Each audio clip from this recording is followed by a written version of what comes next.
dapat kami sampaikan di sini bahwa tanah Papua ini dari 6 provinsi dan 42 kabupaten kota ini melaksanakan Undang-Undang Nomor 21 Tahun 2001 tentang otonomi khusus Papua dan dirubah menjadi Undang-Undang Nomor 2 Tahun 2021 tentang pelaksanaan otonomi khusus di tanah Papua. Kemudian di tanah Papua juga di kabupaten kota itu melaksanakan Undang-Undang Nomor 23 Tahun 2014 tentang pemerintahan daerah yang secara keseluruhannya dilaksanakan di seluruh Indonesia. Nah, sekarang dalam pelaksanaannya, kalau kami melihat tugas dan pokok daripada Majelis Rakyat Papua, tugas itu memberikan pertimbangan persetujuan terhadap pasangan calon gubernur dan wakil gubernur. Bupati, wakil bupati, wali kota dan wakil wali kota itu harus orang asli Papua yang kemudian mereka sudah perjuangkan ke Jakarta sampai masuk di presiden, tapi sampai dengan saat ini belum ada PKPU yang baru yang mengatur tentang hal itu. Berkaitan dengan pasangan calon gubernur dan wakil gubernur orang asli Papua, seharusnya MRP melihat silsilah keluarga, turunan bapak dan turunan mama harus orang asli Papua dari calon masing-masing calon. Kemudian MRP juga harus bisa mengetes silsilah, setelah silsilah keluarga harus bisa mengetes bahasa daerah mereka, bahasa daerah apa yang mereka pergunakan. Nah itu, kemudian harus bisa melihat juga istri mereka itu juga harus orang asli Papua. Kalau ini sudah di tingkat gubernur, calon gubernur, melihat lagi ke bawah di bupati, wali kota, wakil wali kota, wakil bupati juga demikian. Sehingga penyerapan dari Undang-Undang Nomor 21 Tahun 2021, perubahan Undang-Undang Nomor 2, di mana di situ ada tugas pokok dan fungsi MRP itu dapat diterapkan dengan sebaik-baik mungkin. Ini yang kami harapkan. Demikian pula nanti besok ini saat pelantikan DPRK dari unsur pengangkatan itu dapat memperkuat fungsi MRP ini.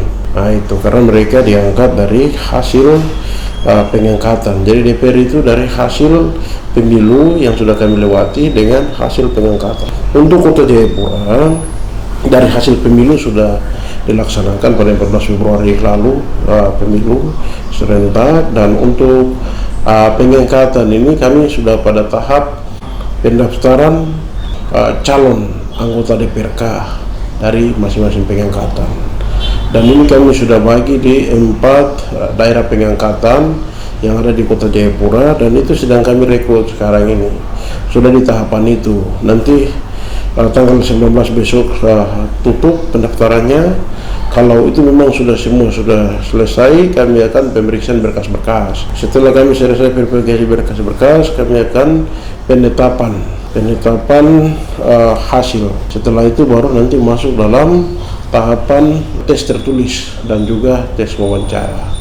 Tentunya kami mau supaya tanggal 4 Oktober itu selesai clear untuk hasil pengangkatan DPRK Kota Jayapura, sehingga pada tanggal 7 Oktober pelantikan DPRK itu bisa bersamaan dengan hasil pemilu. Jadi hasil pemilu dengan hasil pengangkatan ini bersamaan, pelantikannya tanggal 7 Oktober 2024. Dan tahapan itu sudah kami lewati, dan saat ini pada proses perekrutan tadi itu, dan sudah kami lewati.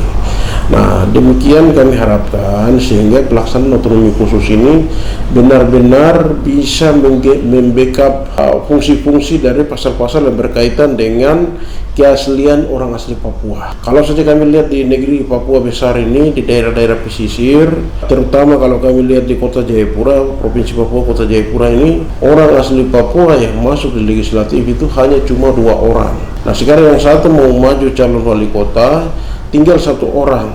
Selain dari itu orang non Papua semua. Ada orang Papua juga tapi tidak terlalu banyak. Dari 35 anggota MRP itu anggota DPRK itu kebanyakan mayoritas orang dari non Papua. Sehingga diharapkan 9 kursi yang ada ini DPRK itu semua orang asli Papua Purnumbai, yang mereka juga akan ada satu fraksi namanya fraksi Otsus di DPRK, dan juga mereka punya ada unsur pimpinan di dalamnya. Itu yang mengatur tentang hal itu dalam PP 106 tahun 2021 tentang kewenangan dan kelembagaan Otsus di tanah Papua. Nah, ini yang sudah kami laksanakan di sini, sehingga kami benar-benar bisa melihat proteksi orang asli Papua yang masih tersisa di negeri ini, sehingga itu bisa proteksi dengan baik, bisa melihat keaslian orang asli Papua yang ditegaskan, kemudian yang ditegaskan oleh Ketua MRP Papua Tengah sebagai Ketua Asosiasi MRP di tanah Papua, bahwa keaslian orang asli Papua itu dilihat dari garis turunan ayahnya atau bapaknya, begitu, tidak dilihat dari garis turunan ibunya, begitu, sehingga hak politik orang asli Papua itu dapat dilihat derajat daripada orang asli Papua, sehingga kaum keturunan non Papua yang lain atau neneknya orang Papua dan lain sebagainya, ibunya orang Papua, tidak serta-merta mencaplok atau merebut hak-hak politik orang asli Papua yang ada di negeri ini. Nah, ini perjuangan yang sedang dilaksanakan oleh MRP dan juga penguatan yang kami laksanakan di Kesbangpol dalam hal ini kepada MRP dan juga kepada DPRK ini bisa terwujud. DPRP ini untuk di Provinsi Papua, kami juga sedang menunggu dari Pansel Provinsi, begitu, karena jatah Provinsi Papua ini kan dapat 11 kursi. 11 kursi ini itu sudah dibagi dua, 6 kursi dari wilayah Tabi dan 5 kursi dari wilayah Saileri. Nah, kalau Pansel Provinsi bekerja secepat mungkin, berarti tanggal 20 Oktober ya kalau tidak salah, untuk pelantikan DPRK, DPRP itu bisa juga terlaksana tanggal tersebut, sehingga mereka juga untuk Pansel Provinsi segera dilantik agar bisa bersamaan dengan hasil pemilu pelantikannya, begitu, supaya kami dari DPRP dan juga DPRK ini sama-sama kawal pelaksanaan Otsus di tanah Papua, terutama perubahan Undang-Undang Nomor 2 ini, kami bisa sama-sama melihat proteksi orang asli Papua di tanah Papua ini.